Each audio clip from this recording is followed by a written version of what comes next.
குடிச்சதுக்கு அப்புறம் தண்ணி கிடைச்சிருச்சு, நிழல் கிடைச்சிருச்சு, அப்படியே வயிறெல்லாம் பசிக்குது, கொஞ்சம் சாப்பாடு கிடைச்சா நல்லா இருக்குமே நினைச்சான். அறுசுவையோட அவனுக்கு சாப்பாடு முன்னாடி வந்து தோணுச்சு.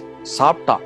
சாப்பிட்டு முடிச்சதுக்கு அப்புறம் யோசிச்சான், நிழல் கிடைச்சிருச்சு, தண்ணி கிடைச்சிருச்சு, சாப்பாடு கிடைச்சிருச்சு, ஒரு கட்டில் மட்டும் கிடைச்சிச்சுன்னா நல்லா படுத்துக்குவேன்னு நினைச்சான். உடனே ஒரு கட்டில் வந்துச்சு. இப்ப யோசிச்சான், நிழல் கிடைச்சிச்சு, சாப்பாடு கிடைச்சிச்சு, தண்ணி கிடைச்சிச்சு, எல்லாம் கட்டில் வரைக்கும் கிடைச்சிருச்சு. ஒரு மெத்தையா இருந்துச்சுன்னா இந்த கட்டில் அழுத்தாம இருக்குமேன்னா ஒரு மெத்தையும் வந்துச்சு. இப்ப மெத்த மேல படுத்தவன் யோசிச்சா, எல்லாம் கிடைச்சிருச்சு, இந்த காலை அமுக்கி விடுறதுக்கு 2 பொண்ணு கிடைச்சா நல்லா இருக்குமேன்னா அங்க 2 தேவதைகள் மாதிரி 2 பொண்ணு வந்து அந்த காலை அமுக்கி விட்டது.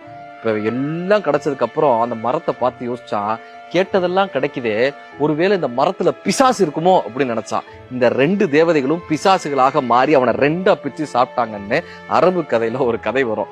இந்த பிரபஞ்சம் நாம் கேட்கக்கூடியதை தருவதற்கு தயாராக இருக்கிறது. நமக்கு தான் கேட்பதற்கு தெரியவில்லை. இந்த பிரபஞ்சத்தினுடைய மொழியும் புரியவில்லை.